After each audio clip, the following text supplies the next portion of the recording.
Oh snap, here we are again with another time capsule coming from the 0 point in Costa Rica.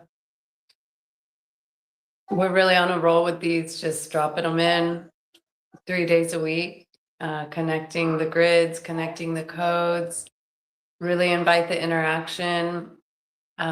It's nice to know where you're at on the grids. It's nice to know what your latitude you're at if you don't already know your latitude.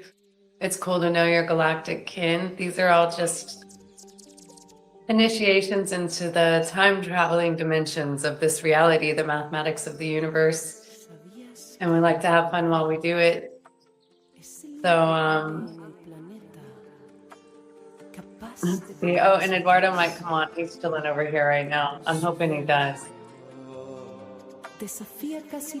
Oh yeah, check out this song. I wanted to share it with you guys because we've been listening to this multiple times a day. The colibri is hummingbird in Spanish, by the way. And brillo is shine. Brillo is Brillo. Brillo is like vitality. Oh, vitality. So I just want you guys to dance with me a little bit with it. Like a little wine. Brillo. Brillo. It's a brillo. That's what it's called. It's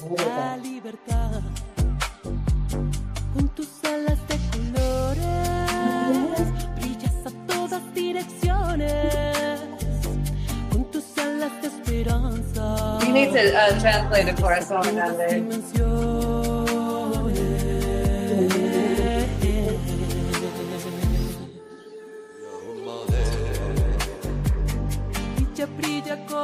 Give you a little bit of the Central America vibe.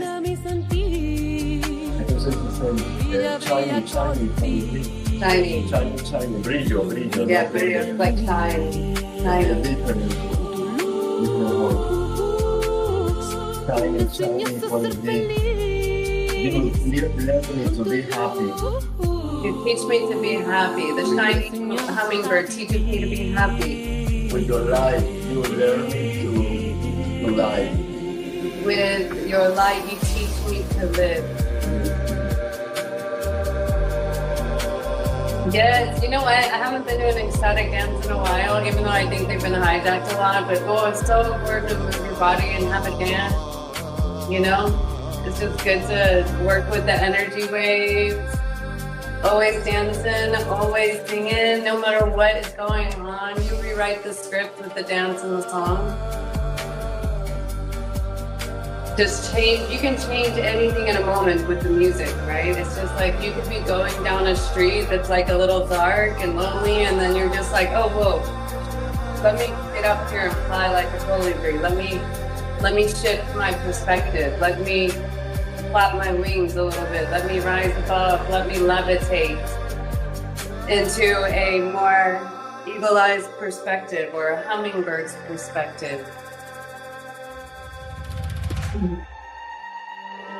Also, you get to learn to fly with dancing.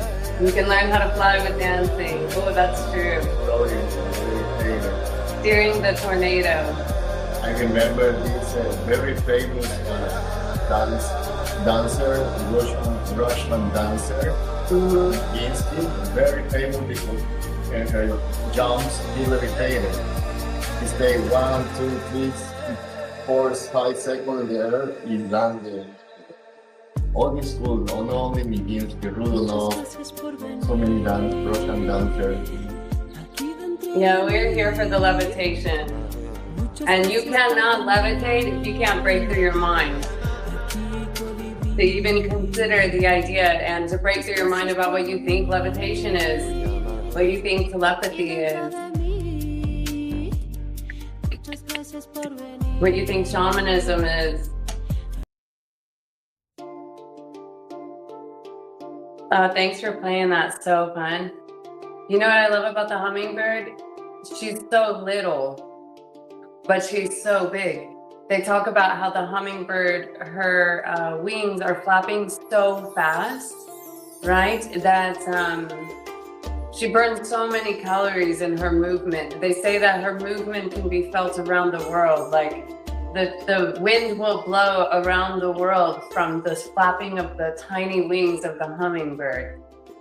And but what's so interesting is because their wings are flat, like they're just flapping so fast that they almost aren't. It's just like I talk about with the toroidal field. You know, it's like you're spinning so fast, you're not spinning, right? You're levitating, you're like heightened up, you're in the 0 point, in the still point, in the center point. So with the hummingbird, because she's flapping so much, they say that she needs to be surrounded by flowers. She needs to be surrounded by the nectar of life. She needs to be surrounded by the honey to sustain the amount of energy that she is moving through, levitating her life. I think so much about that connected to us as our rainbow bodies, as our light bodies, you know, energetic sustainability, plasma bodies. I say as our plasma consciousness, as our plasma body expands, it demands nature. And to me, that's the most natural plasma around me, the least reconfigured or artificially manufactured, or the least transhuman is water and trees, water and nature. And so, you know, as you start to really open up and awaken, you start to really connect to the nature again, and you care about the nature and you want to preserve the nature. And this is where the fire comes in, about the idea that there's the attempts of these data center plans and storage and whatever is going on with the machines' attempt to invade the natural world. Because actually a hummingbird is rare. I was just hearing somewhere that they just saw them in Florida and hadn't seen them in so long. You know, in my mind, because I see hummingbirds daily, I forget that this is not a normal everyday occurrence to see hummingbirds. So hummingbird symbolism, lightness of being, enjoyment of life, being more present, independence, bringing playfulness and joy in your life, and lifting up negativity. Yeah, so just using those wings to fly. And yeah, as you come into the Siddhic frames of consciousness that are living more in the winged friends.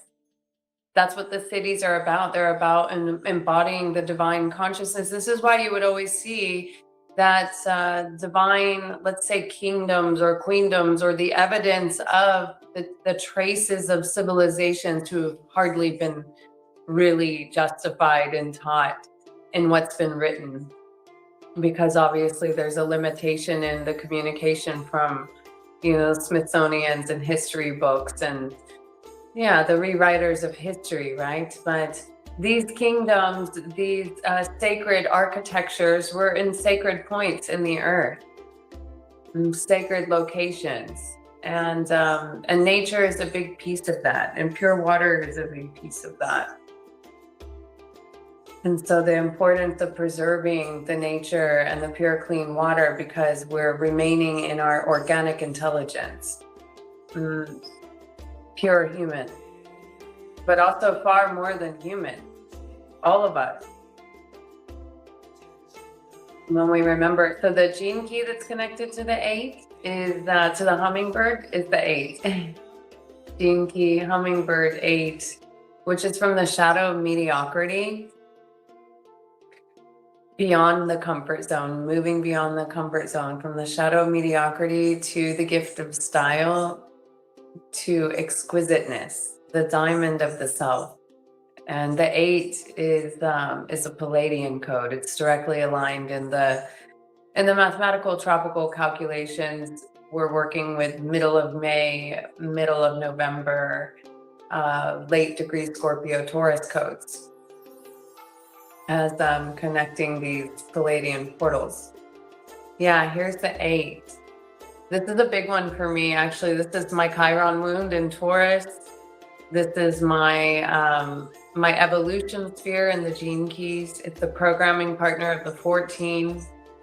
And so Uranus had a big time in this code for all of us over the last collective little cycle a few years back. Yeah, we need not fear mediocrity as long as our heart is open and singing. We no longer need to react to it and find ourselves at odds with the status quo. True style is found in the marketplace, living as an example of a true rebellious human being, unchained by external definitions and unfettered by conditioning, ancestral or cultural. Yeah, I like to, with it being the diamond of the self too, I like to think about the truth, the authentic expression of the self, not editing or auditing yourself, not refining yourself for the sake of who you think your audience is, like just coming right out of the closet and like being exactly who you are, and that you're not catering to the need for the acceptance of someone, to understand, like, when I came into the rebel that I am, the 8 and I have the 43 are both very rebellious codes, and I have the warrior of light code, and like, yeah, I died, and when I returned, I started to awaken to this level of consciousness. And the next thing you know, I'm like, I'm all anti-vaccining over here, and I'm thinking like I'm winning the war kind of thing. And then I realized, like, when I share the story of my situation with River and being anti-vax, in my mind, I'm like, we're doing it, we're breaking through, we're moving out of this. And then like I forget that the average person I'm speaking to is like, she's fucking crazy. She could get in trouble for that, or I couldn't do that. There are a lot of categories, around people's personal feelings around these mind control agendas, which is what they are. Anything that's encouraging someone to jab something in their body to possibly keep them safe, healthy, or save their life, that's a mind control program. 100 million %. And I know how hard it is to shake through that cognitive dissonance. These are just lining up with what Marcus was talking about in his last 2 about MK Ultra and the big deal of that coming out, which is happening in all ways. And it's not just limited to this one time frame and this one particular experiment. It is something that's led to how our planet's to Palantir, to Facebook. Like, it's just, there isn't anywhere that it isn't. So when you start to understand that, you can also start to see like what your technology is mirroring back to you is a perfect way to show how I always say your phone is your clone. Your phone is your black mirror. You are your phone's clone, and your phone is your clone. It's very interesting to really look at like how much of a relationship we have with our own pieces of technology and what they reflect about us. I could tell a million things about a person if I could look at their phone and just what they snapshot and all of the things. It's pretty fascinating to think about it, Let's see, what did Homeboy write? Ancestral and culture is key too. Not following the crowd, even if it's elders or a tribe passing corrupted gatekeeper codes using. Damn, you needed to drop that one. I don't care if someone's got a ton of feathers or a ton of years or, passed down through the family lineage or anything like that. If I don't see them living in alignment, if I don't feel it in their heart, it does not matter what you say. It doesn't matter your resume. Your resume is in the now moment when I'm in the presence and we're seeing each other eye to eye, equal to equal, heart to heart.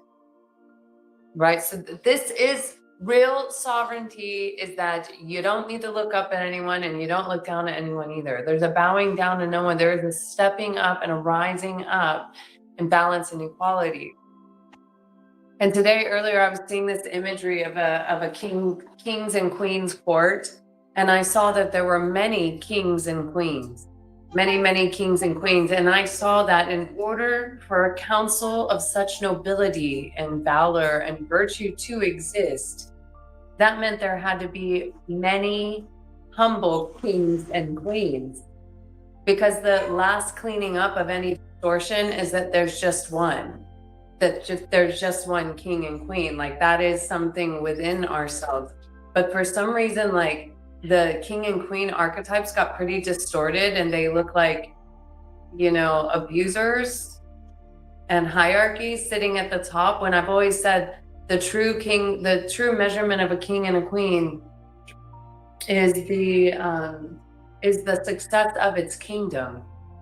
How would anyone stand in such a position as a president of anything, or a runner of anything, or of any of these organizations, and not take it very to heart, the responsibility of the success of the entire population, the entire kingdom? Well, that's not really what's taking place in this reality in this moment, right? So that's when you start to realize, oh shit, the leaders are never going to turn to the good side. They've all been corrupt the whole time. Like, you can follow the trail. I was thinking about it today, about science and religion. The current way that we know science and religion is obviously corrupt, and it is not working. How do you know? Well, that's super simple. You just look around. You see the level of beings disconnected from their souls, and you see the level of beings disconnected from their health. They literally forgot they can heal themselves. They literally forgot they're immortals. They literally forgot that they're not slaves. But oof, when you remember that again, right, all of a sudden you recalculate, you reconfigure your reality, and you're never a slave again.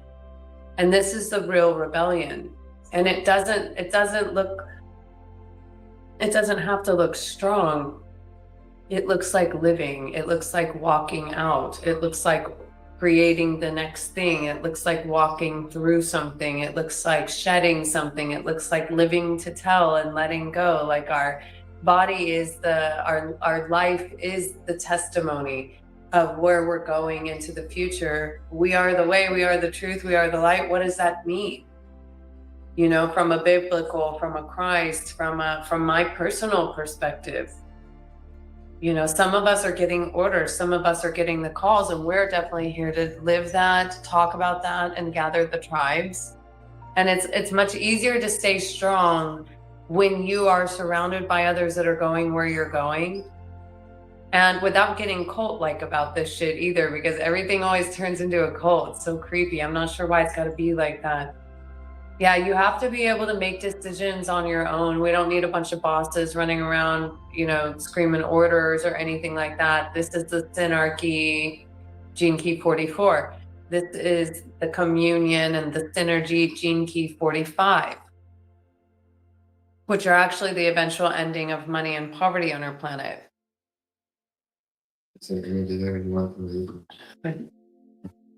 Oh, number 8. Oh, okay. So, well, okay. Eduardo wants me to read you number 8, and then I'm going to read you this personal sovereignty that's up here. This is from the I Ching. 8, pi, holding together, above water, below earth. Water on the earth. Unite with others to achieve success. It is the nature of individual drops of water to merge and become one. When water flows freely over the earth, it finds other water to join with it. In the same way, individual people seek to belong to a greater whole. Holding together as a community will achieve greater success than standing alone. Be constant and strong, and others will join you. That's called holding together. Yeah, it's like we need each other. And the hierarchy is what invites us to come into like the purification of our emotions and our mental patterns, so that we can start to come together in more unified fields and really raise the bar on community. And I see the Gene Keys as a book that can really guide people into understanding their pieces and their parts, and like feeling their gifts, and then also being real about your shadow work. It's like sometimes when you're on the path of shadow work, like you'll think you've arrived, and then you need a reminder that you haven't arrived yet. And then it's like, okay, where do I go from here? And like you eventually get good at the practice of taking everything inside and being able to be responsible for all of your creation, and you transmute your emotions and you own it all kind of within your inner configuration. That's working with quantum mechanics and 0 point technology and things like that. But keeping your heart open and your energy field in a resonant space and an integrity space. You know, when you start making inner configuration shifts, the quality of people that come around shift also. Because everything is mirror. So, you know, the other important thing about that is we're talking about not needing the external approval, is that if you start to shift some of your beliefs, or you're going where you're called, but you're still basing, like, have any kind of fear of judgments about people in your old template, right? In your old world, in the old version of yourself. Those are the pieces, those are the illusions, those are what you might call the ego, the things that you're holding on to that are no longer truly who you are, and you're being called out of them, but you're having that battle of holding on. Right? So true sovereignty is going to come when you're living your authentic expression and there is zero fear about what another's going to think about that, because you're feeling it inside here and you're trusting that inner feeling, that inner compass, that inner being. And you have to trust the feeling over the mind being like questioning, especially when it comes to breaking traditions or breaking old ways of looking at or thinking about things connected to how we've been taught. You know, when I first made a statement that the military was human sacrifice and satanic ritual abuse in plain sight, I didn't make a lot of people happy with that statement. But there's really no way to argue about this one. Once you realize that and you like step into that gate and you see what you haven't been willing to see before, you're like, whoa, what am I consenting to? What am I bowing down to? What am I contributing to? What am I voting for? What am I praying for? What is, you know, what am I believing that isn't true? You know, how this is the awakening. This is the awakening. This is the great change. This is like, oh my God, the military is not what I thought it was. Oh my God, the church is not what I thought it was. Holy shit, the government is not who I thought they were. Oh my God, the medical system is not something I can trust. You know, oh, the monetary system. It's like, that's a shock to the system sometimes. I know sometimes people have a little like psychosis in a way, because there's like a trying to put together a world you grew up in that's kind of crashing down while these new perceptions of reality are coming in about time and money and material and all of it. How do you ground that in? How do you not lose your mind, you know?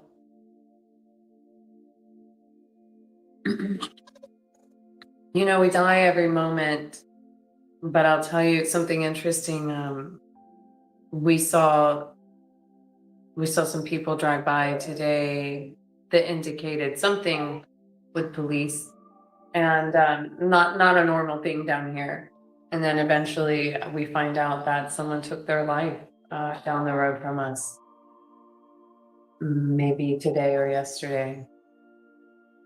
He was a man from here, I believe Costa Rica, and I guess had stories of asking, you know, for jobs to help out because he didn't have money, and like really carrying financial stress and material stress, you know, like many are.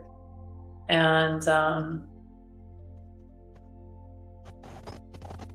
yeah, it's really crazy when you think about where the world has come.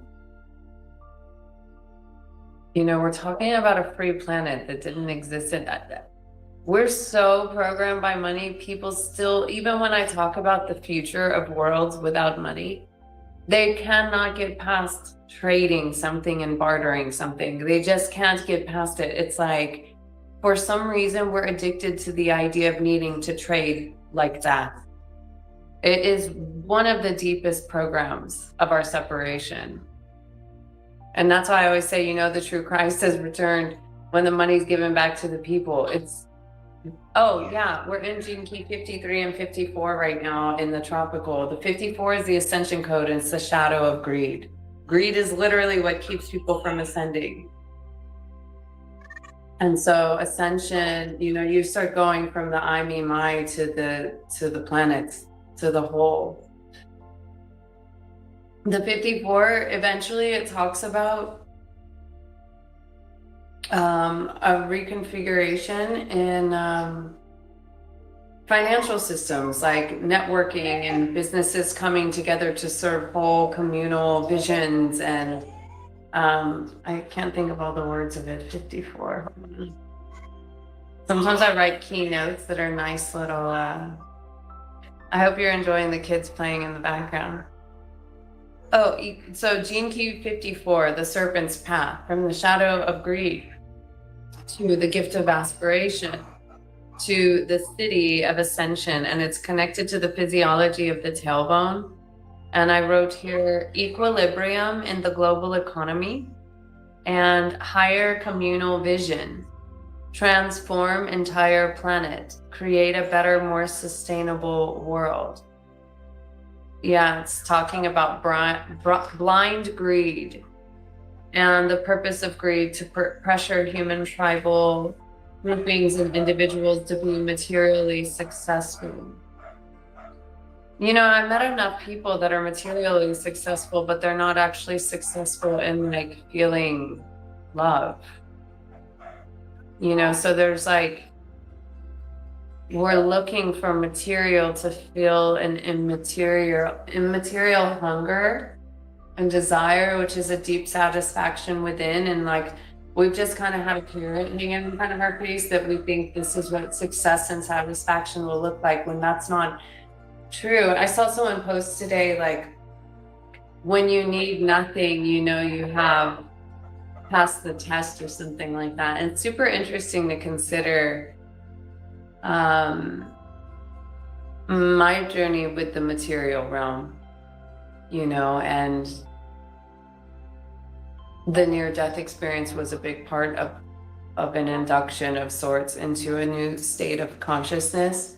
And I went from materially successful, financially successful, had more than enough. Whenever I wanted, I could have anything that I wanted.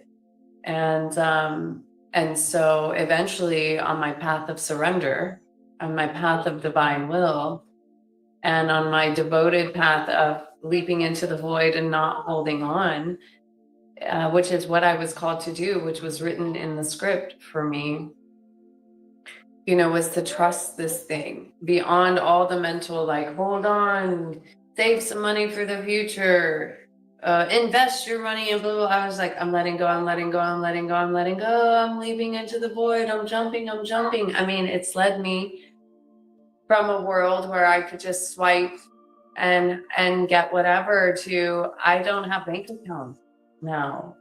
I actually don't really have so many ways to receive money. I've gratefully always somehow had the occasional angel that would help us be able to receive a donation. We've been paving the way on this path for 6-7 years.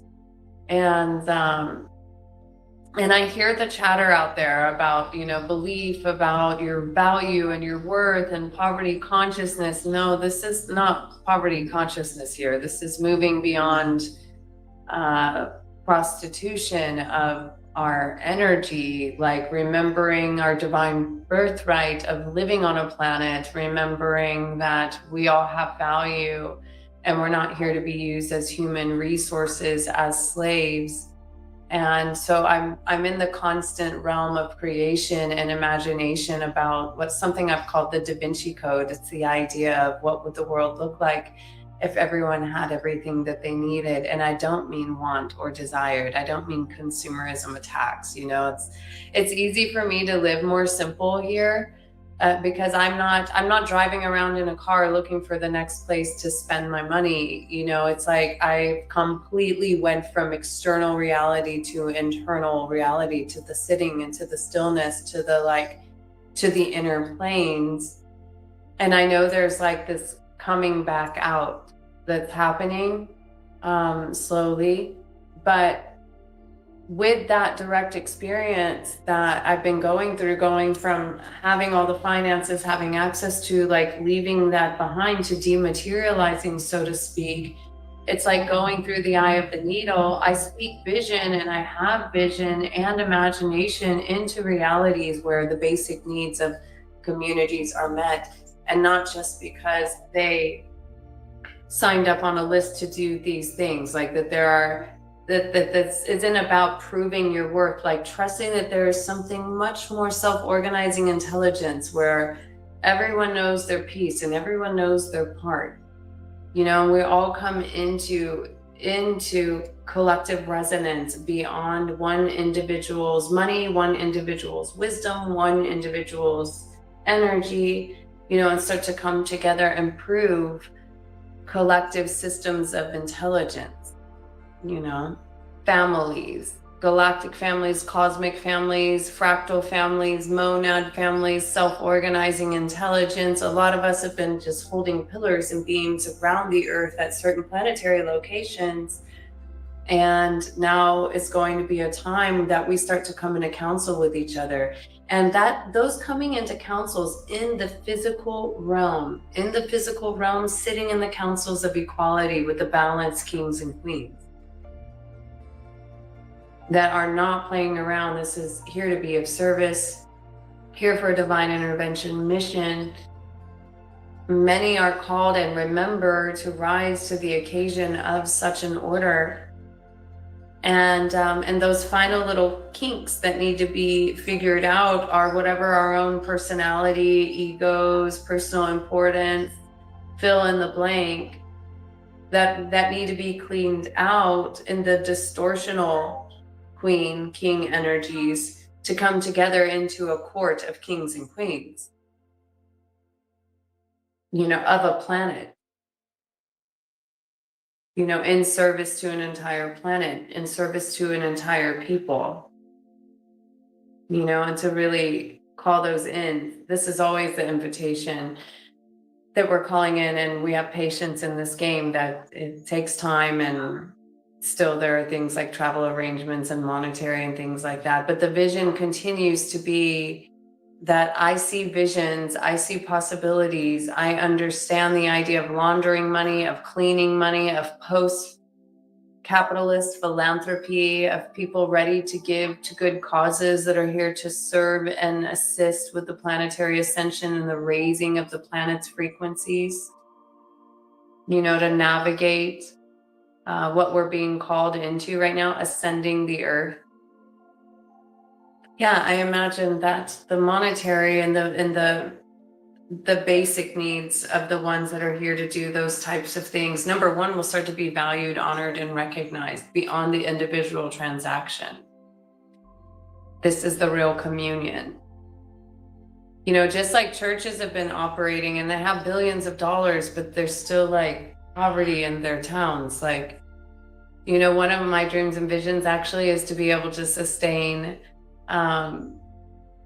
you know, like the place we're at right now, for example, which has many rooms. It's a very simple house, but to always have what we need in materials and foods and cacaos and resources and time to just give to whoever shows up, you know, like a real temple, like someone that comes that needs a hand, that needs a fruit, that needs some Reiki, that needs an implant removed.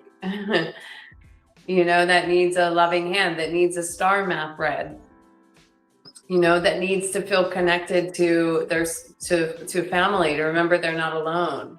Because a lot of people are rebirthing themselves into a new cosmic dimension of reality, and they're like, but they're still beating themselves up on not fitting into the reality and the dimension that they were born into, when there are things that have to be left behind to really rise up. And this is the only healing actually that needs to take place. I always say that embodiment is the healing chamber. You know, embodying your divine celestial origins is the healing. Activating your 12 strand DNA is the healing. I have to get the thing. It's gonna be wet. Oh, okay. Oh, is it raining outside?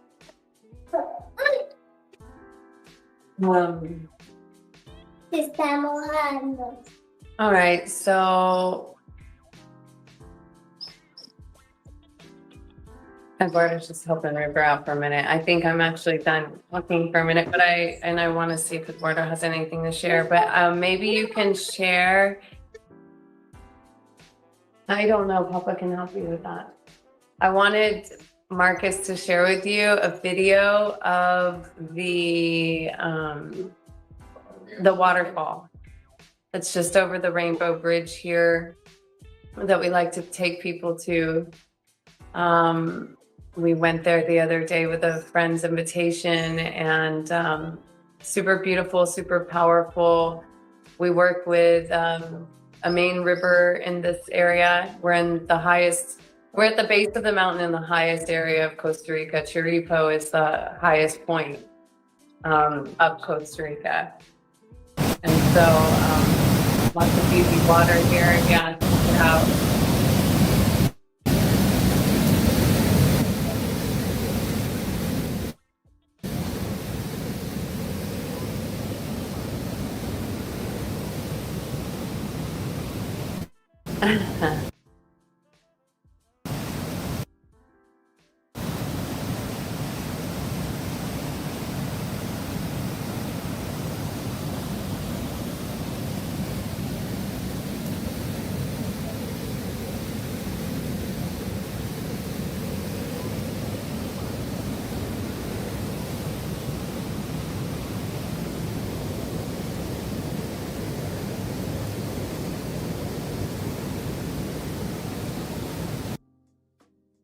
My UFO sighting. I saw a UFO. Yeah, I love sharing that. You know, water is one of the ways that we can share that plasma code, that telepathic frequency. The water carries the memory. So, of course, being around it, drinking it, being in it, but also just seeing that, feeling that, right, can turn on a memory. And you also want to remember, it's like we are fluid. This is fluid dynamics. So we're imagining always being in the flow. It never stops. This waterfall never stops. You know what I'm saying? It's just like it keeps moving. It keeps moving. Just like I talk about the toroidal field. It keeps moving. It doesn't get caught in anything. It doesn't get stuck in anything. Let's see, Vicky, listening this morning to you, I will share for share. Awesome, my love. The man that transitioned there in Costa Rica, the waterfall is perfect for transmission. Oh, I'm curious to know more, Vicky. So you knew someone that transitioned. Oh, that one. Yes, thank you to the man here. Exactly. Oh, thank you. Yeah. Wow. Yeah, I feel a lot of people have went in this window in this recent time. Actually, I know someone else who just had someone unexpectedly leave. I don't know how. His name is Standing Bear. But I know my friend knew him, and then I see that like many of the people that I know, or a lot of different groups, like he's kind of coming up in the algorithms. It is crazy how all of that happens. And yeah, he was 55 years old. So I do have a fascination when someone crosses over. In this particular situation, I didn't have a way to investigate that, but you know, when someone ascends, I like to say, and I do think things are pretty predetermined in so many ways. That's why to really like start to still time and live in the now moment and really trust every day as it comes is key to shortening, to ending time, you know, and to moving out of the fear and survival frequencies. This is what we're realizing is like the fear of death is so strong and so heavy for most people, you know, that it's hard to stay in a light state. It's yeah, so when you remember we are eternal beings, all of a sudden it's like, oh, if I'm operating from more of an, I've been careful to use the word immortal lately, even though I really do like the idea of saying we are eternal, immortal beings. I understand that immortal and immortal hacking and like, yeah, people are really kind of playing around with these words, and it's really crazy what's being advertised and sold out there for, you know, lengthening your life, strengthening your life, extending your life. And I mean, for the most part, people still got to get their heads clear before they can even think about lengthening or strengthening their life, right? There's a lot going on in the mental plane. There's a lot going on in the astral plane. There's a lot going on the DNA level. And I'm not talking about the genetics of your mother and father. It's our lack of understanding of DNA as a holographic code. You know, somehow it just came in my reality this morning. I've heard about this situation 3 times now, but I still haven't seen it.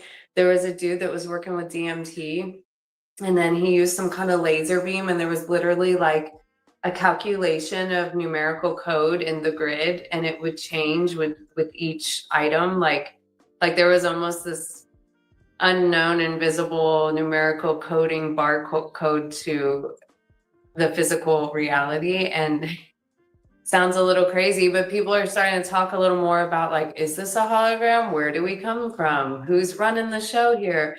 What are these mathematics to the universe? You know, and then how do you put a heart to that so it's not just NPCs and robots? But yeah, that's part of this awakening process, is our origins, our roots, where we come from, how this reality actually works, how it's being controlled, how energy is not free, confusion about our origins.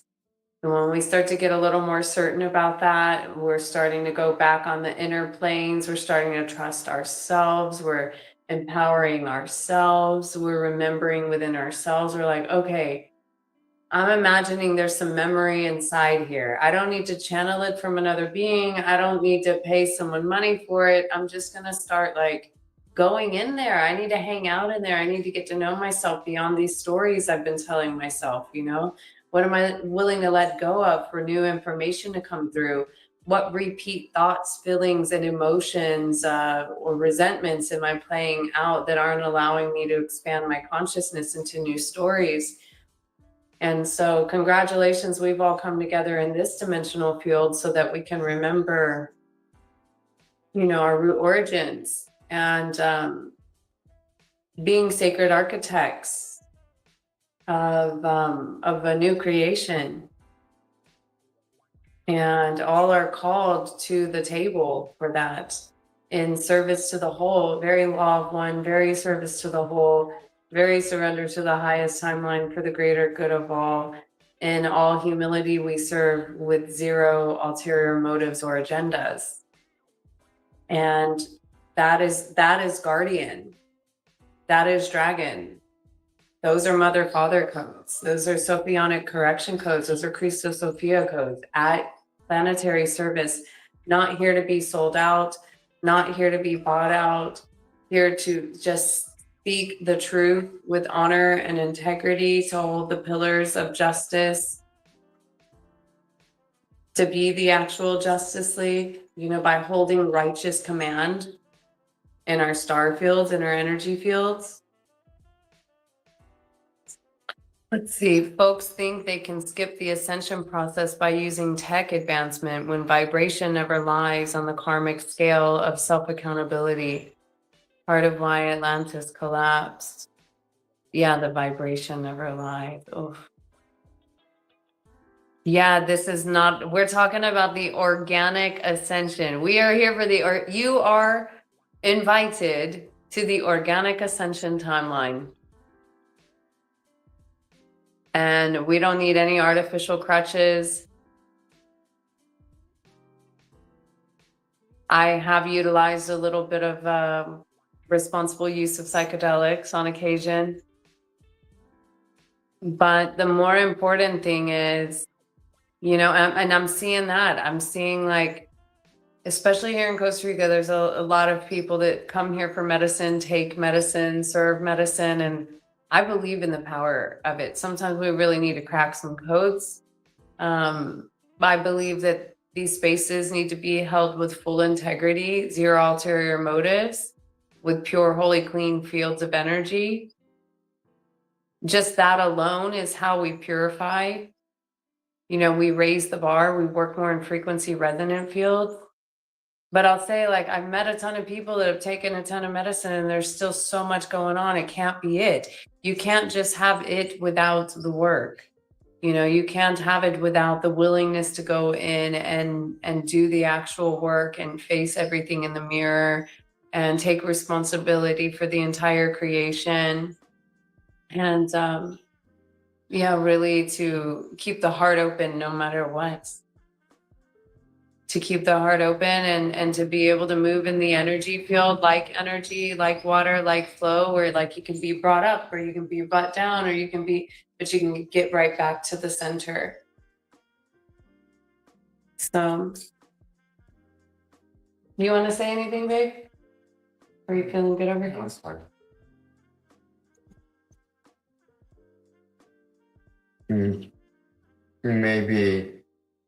Maybe I want to share something because this is one time and where it's very important we start to recognize the key to the key for ascension or descension. La llave para la ascensión o la degeneración, the key for the ascension or the degeneration. This key is who you are, what you're doing with faith and compassion and love.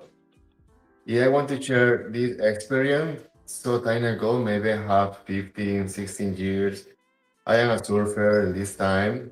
In my life, I stay in the water all day, every day. In one day, in this mystical portal, the name is Divides. Future man's take some stingrays. But these people not fishing a stingrays, and the stingray accidentally hanging in the hook. I don't comprehend very well, but the thing is, these people don't need because no have so much meat or no use it for eating. Entonces, he cut her tail and throw in the water because if he take the sting, if he take the sting, he can to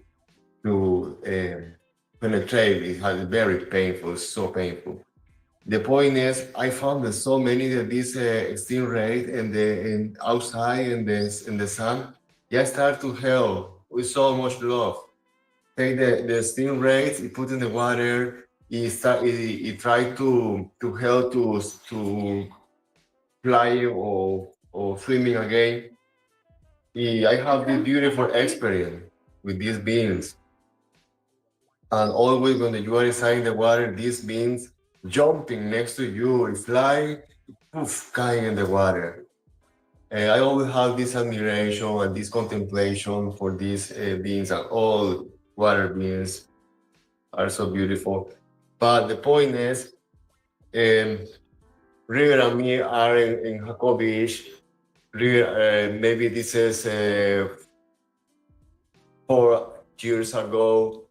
I hold with my children. We play with the wave. We have a beautiful wave, real big. We play with entering the wave. It leaves for behind. In one this wave, we start to receive stingrays. One family of stingrays swimming in the wave and play with us, touch us with her wings and jumping. It's so beautiful. We visit this amazing place close to Vita. We call the Magdalena Portal. I have so much time now to no visit the beach. Is something helped me so much to rising frequencies. The ocean, the salty water is powerful. I love it so much. And the thing is, in one moment I swim very deep. I see like one big fish. Oh wow, maybe it's a shark. I start a little like expectation. When I see around me, something touch me so strong and big in my leg. Yeah, I screaming, ah! Uh, very impressed for the surprise. Yeah, I put attention what is this era. So many big stingray flying and swimming around me. And this happening is very probably because I start to have this relationship so time ago and express my love and compassion for this being an admiration. And now this being come to me and play very gently. She know I am friend. She know I love so much. She know I am so open to receive her beautiful dancing because this being flying in the water. Entonces, and that part of my history is you always choose the key for your ascension process or the key for your degeneration.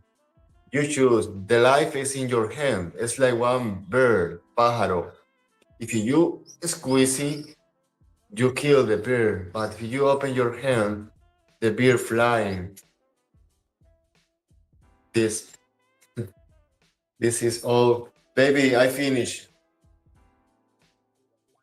Baby. One moment, but I go to call Alicia because, yes.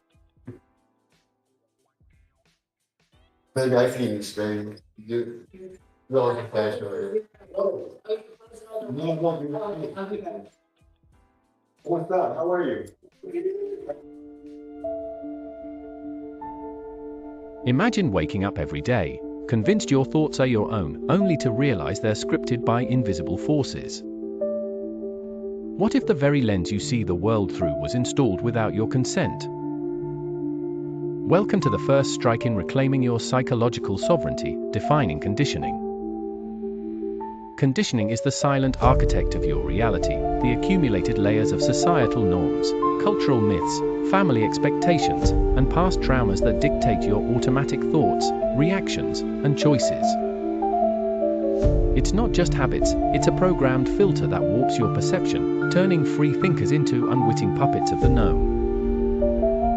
Sources abound, from childhood imprints like success means conformity to media narratives pushing consumerism or experimental scars that make you flinch at risks. This isn't benign, it's an erosion of your core autonomy, leaving you reacting to life rather than ruling it. Think deeper. Without confronting this, conditioning compounds into a lifetime of self-betrayal. You chase illusions of security, repeating cycles of doubt and dependency that sap your spirit's fire. Societies thrive on this, keeping elites rare by mass-producing conformists who outsource their minds to systems, authorities, or trends.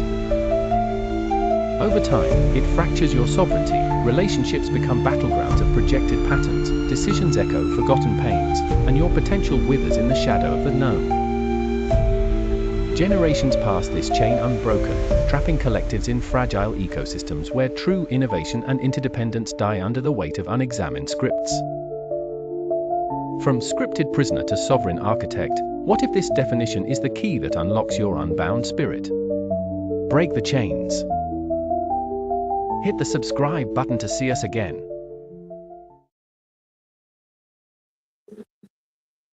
Yes. Okay, we're back. Well, you know, when it's talking about pushing the consumerism, I was thinking of when I first came here to Costa Rica. It was 2018. We thought we were just coming for 2 months, you know, to just like get away from the world kind of thing. And then, you know, we were in a community, we were surrounded by like, it was in a gated community. It felt safe. There were like 40 different countries all together in this little melting pot. Quite an experiment when I look back at it. And yeah, it felt safe to transition into a new reality as a family. And we would still go back to the US and visit every 3 months. And it was like, whoa, you don't realize the temptations, right? Of the Sin City. It's like, it's everywhere you go. You're sold everything, you know, you're marketed to all day, every day through your eyes and your ears, the billboards and the marketing and the sales. And it's just like, yeah, that's why our world is being destroyed. Actually, it's so unconscious. We're operating through this system that is not ultimately sustainable in our own lives, nor for our planet. So that was one of the biggest things I started to learn, and why we're always like holding it down over here, calling in the ones that really want to go through more of an immersion of literally just coming in and sitting down and doing nothing. And you know, and eating more clean and simple and spending more time in the nature and in yourself and in cosmic communion with each other. That's always what I'm calling in, is the visitors for those types of initiations, you know, and whether they're a few days or a week or a month, or that we really start to build this body of light and start to come together with those who are going where we're going, and yeah, transmit the codes. And we all have codes to share and codes to give, and yeah, break bread with each other, empower each other, encourage each other, awaken each other, just really raise the bar, hold the field. And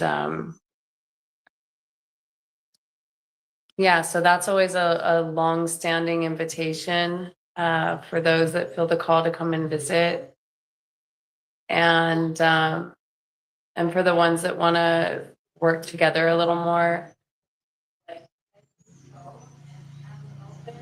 We've been calling that in for a long time here. We're kind of just holding it down in the 0 point, and we want to invite others into the field.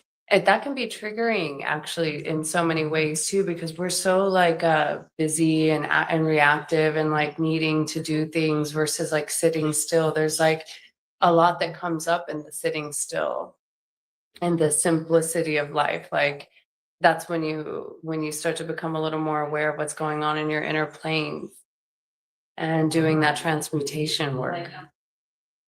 So well, I think what I'm going to do, I have a surprise guest here, an unexpected one. And so I want to commune with her because I don't know when I will see her again. But I do want to close this out with bringing up the Galactic Maya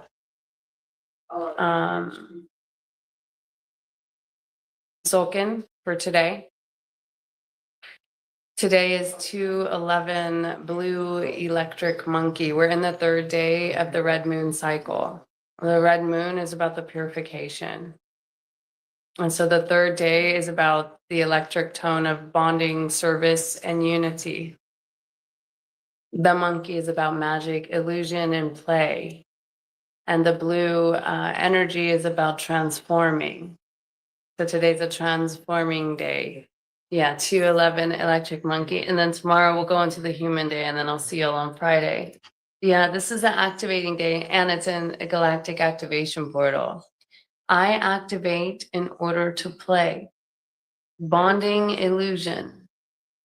I seal the process of magic with the electric tone of service. I'm guided by the power of vision. I am a galactic activation portal. Enter me. So let's do this. If you are following along in Gene Keys and you're reading through transits, the 53 or 54 would be a nice one to read. And I'm also talking about, like, I've been pulling my book out about the Venus sequence. It's a Gene Keys book. It helps you study the pathway of opening your heart in relationships. And yeah, I think I'm going to start planting the seed that if anyone's feeling a call to start going through that, we could start going through like a weekly dive into the pathway of opening your heart, activating the pathway of Dharma, activating, like healing the unconscious karmic wounds in relationships. A lot of it's connected to placements of your Mars, your Venus, you being in the womb of your mother, the healing of the sacred wound. That it's called the Venus sequence. It's part of your gene keys and the red numbers that you see when you pull your pre-gene keys profile. So yeah, I'm just starting to plant the seed that I think, feeling the call that we might be diving into that at some point. So if I get enough people actually interested in going through a weekly flow of it, we'll do it. We'll just kind of, this is the opening of that gate. July 25th is the Galactic Day out of Time. There's a pending invitation for anyone that's feeling the call to come into Latitude 9, Galactic 0 Point, Heart of the Americas. So yes, message me for any interest, inquiries, sessions, things like that, and we'll stay in touch and we'll see you all in the next perfect moment. And I'm sharing this piece I have in my hand. It's from Saint Benedict. I was handed this piece on 9/11 like 4 or 5 years ago. I'd had a gathering on 9/11. Maybe it was like 4 years ago. And we did a talk on the 7 sacred seals. I couldn't believe how many people showed up. I lived in more of a communal space back then. And probably we had about 20 people in my little humble house. And anyway, so we were talking about the 7 sacred seals and rewriting the imprint of 9/11. And then River wanted to go for a walk, even though it was pouring rain. And I ran into my friend, Alex, and he was like, hey, I want to give you this. This protects you from all evil. And I was like, oh, thank you, Alex. So I've always kept it. And the crazy part is I always see Annie Williams, who's one of my favorites, because she brings in all the music about Hathor and Isis and the Magdalene and Sophia. Oh, just go look up Annie Williams, A-N-I Williams. She brings in a lot of the Egyptian vibes and stuff. But anyway, she does this great documentary. Oof, it's so good. I almost want to like drop it on here. Because you put stuff on your page, but people don't always watch it. But anyways, there's this one, you look up Annie Williams Dragon Path, and it has like, this original goddess, and she has like these stone spirals around her ears. And I can't think of her name, if there even is one, but when you see the imagery of it, at least when I see the imagery of it, I feel it, like I feel it like a memory, and I feel it like about sound and the sound waves. And I feel it like, yeah, the ancient dragon, mother, mystic, Magdalena, Christa, Sophia, all of it. So Annie Williams and the Dragon Path, she has some beautiful wisdom. Yeah, the rain is even telling me I need to go. I don't know if you guys can hear it, but it's getting loud. So I'm going to see you all on Friday, 10:44 Eastern. Yeah, it'll be a Skywalker day. Feast of Mary Magdalene, July 22nd, Mother Comfort Tree. We're visiting in the Old Growth Cedar Forest. Ooh, I love it. Oh, something fun always happens on July 22nd in my life. Yeah, many years without even writing it or trying, it just happens, Hummingbird wing, flying and levitating. All right, it's raining pretty hard here. Much love. See you all on Friday. Thanks for joining this short one with us today. Imagine booking a soul session, ordering crystals, and joining a live retreat from your phone. For too long, finding the right healers, the right products, the right community has meant endless searching across scattered corners of the internet. That changes now. The Sacred Kingdom has arrived, an online hub where a worldwide directory of holistic practitioners, readers, life guides, organic makers, musicians, a crystal shop, books, and more are all waiting for you. Book one-on-one sessions, order products, and discover Kingdom members serving locally in your area, all from your fingertips, wherever you are, whenever you're ready. Stay connected to upcoming events and retreats, both online and in person. Tap into a YouTube channel built for real conversation, hands-on holistic learning, and free giveaways. And there's more coming: courses, programs, a holistic recipe book, and the Sacred Kingdom Mystery School Academy mentorship. This is a space built on love, compassion, and the belief that conscious living should be accessible to all walks of life. Visit thesacredkingdom.com, and if you feel called to build from within, email Marcus Crystallite at marcustut23@gmail.com about joining the Kingdom Council. The Kingdom is open.